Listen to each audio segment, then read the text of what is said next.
In the heart of rural Nebraska, where the sky met the earth in a seamless horizon, stood a house that seemed to sigh with age. To Eleanor Vance, it was a sanctuary, a place she had chosen 35 years ago when she left her bustling life in Atlanta for a quieter, more grounded existence with her husband, James. James Vance was a man of few words, his love expressed not through grand gestures, but through steady, reliable actions. He was the kind of man who would fix a leaky faucet before you even asked, and who always had a fresh cup of coffee waiting for her in the mornings. Their life was a tapestry woven from quiet routines and shared glances, a life built on a foundation of small, everyday certainties. But their life together held a single, unwavering mystery, an old, weather-beaten barn standing a short walk from their back door. It was a crooked structure with a padlock on its door, a bright, modern lock that contrasted sharply with the barn's decaying wood. From the day they moved in, James had been clear. "I don't want you to go in there, Elle," he'd said, his voice firm. "It's old. It's unsafe. Just a mess of rusted tools and old junk." Eleanor, though curious, had respected his wish, and over the years, the barn had become a silent but constant presence in their lives, a closed door between two people who were otherwise inseparable. As time went on, Eleanor's curiosity grew. She would sometimes see James disappear into the barn late at night, a flashlight in his hand, only to return a little while later without a word. Once, she saw him carrying a strangely shaped package, which he took straight inside without opening. The barn became more than just a forbidden place, it was a symbol of the unspoken. It represented a part of James she couldn't reach, a corner of his heart she wasn't allowed to see. She trusted him completely, yet the locked door created a subtle, lingering silence between them. Their biggest sorrow was a shared one. After years of trying to have a family, they had finally surrendered to the quiet grief of unexplained infertility. The hopeful calendars, the doctor's appointments, the whispered prayers had all given way to a heavy, unspoken silence. The barn, which she had once seen as a simple mystery, now felt like a second layer of grief, a physical manifestation of all the things their life was missing. Then, James got sick. It began with subtle signs, a tired look in his eyes, a slowness in his step, a tremor in his hand. The decline was swift and unforgiving. The drive to the hospital, the sterile waiting room, the doctor's somber face, the memories were a blur. The diagnosis was pancreatic cancer, and it was too late. James, ever the pragmatist, refused treatment. "I want to spend the time I have left here, with you," he told her, his voice a frail whisper. Eleanor became his caretaker, the strong, steady hand he had once been for her. She managed his medication, made his favorite meals, and read to him as he drifted in and out of sleep. In those final weeks, the barn faded from her thoughts, replaced by the crushing weight of their shared reality. One afternoon, as she helped him onto the porch swing, he gripped her hand with surprising strength. "Eleanor," he said, his eyes filled with a deep, bottomless sorrow. "Promise me you won't go in there. Not even after I'm gone." The request was a final, desperate plea, and she agreed without hesitation. She had promised to love him, to care for him, and now she promised this, a final gesture of trust for the man who was leaving her. He died peacefully in his sleep, his hand still loosely curled in hers. In the days following the funeral, the house felt emptier than the prairie itself. Eleanor moved through the rooms in a fog, each object a painful reminder of his absence. She tried to follow the routines they had built, but without James, they felt hollow. The one thing that held her gaze, day after day, was the barn. It was a constant, dark presence, a question that refused to be silenced. Her promise to him was a heavy chain, but the weight of the unknown was becoming unbearable. One morning, standing at the kitchen window with a coffee cup in her hand, she knew she had to break her promise. Her grief had nowhere to land, no place to settle, and the barn felt like the final, missing piece of a puzzle. With a newfound resolve, she walked toward the barn, the grass cool and wet beneath her bare feet.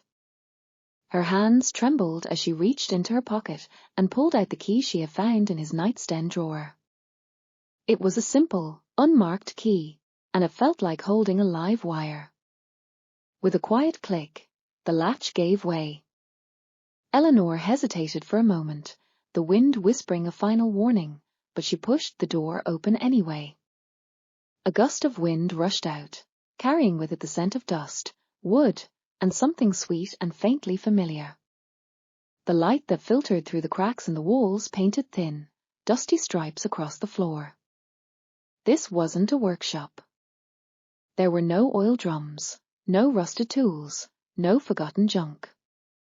Instead, the space opened up into a secret world.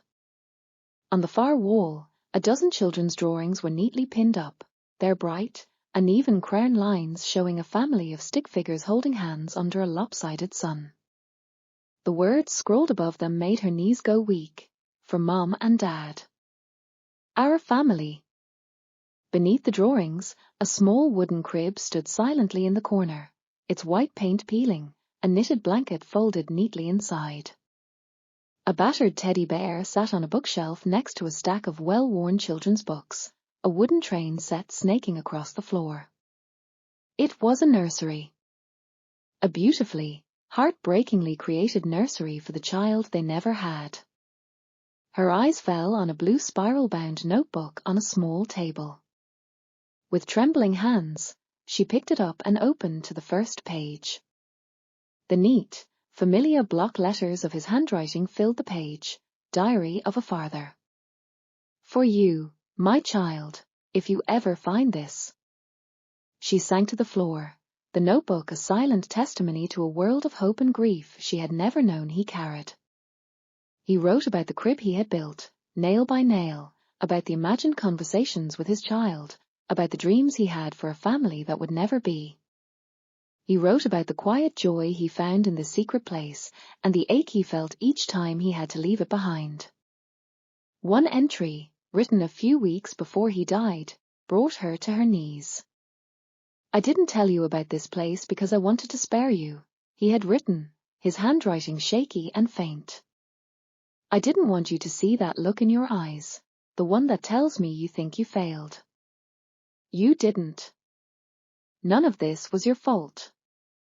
I built this for me, for us, for what could have been. If you're reading this, then I'm gone, and I'm sorry for the things I didn't say.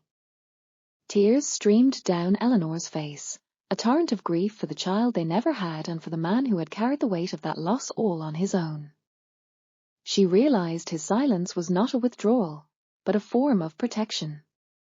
He had built this sanctuary not to hide a secret, but to hold on to a dream, a hope so fragile and so precious he couldn't bear to expose it to the harsh light of their reality. In the weeks that followed, Eleanor returned to the barn every day. She dusted the shelves, straightened the pictures, and sat in the small rocking chair he had placed there, the gentle creak a soothing rhythm. The barn, once a symbol of what was missing, was now a place of profound connection. It was no longer a monument to his sorrow, but a testament to his unwavering love.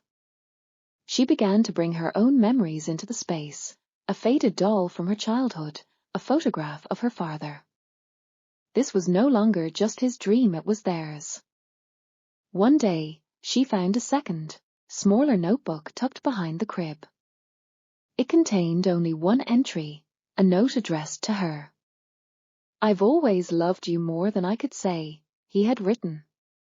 I built this room because I wanted a place to grieve and hope without hurting you. You are the strongest person I've ever known, and I am so grateful for our life. Do not let my sorrow become yours. Find a way to let the light in. And so she did.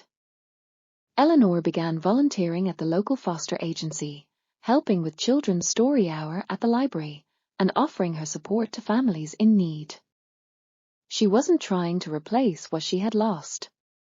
Instead, she was honoring the love that had once lived in secret within those barn walls.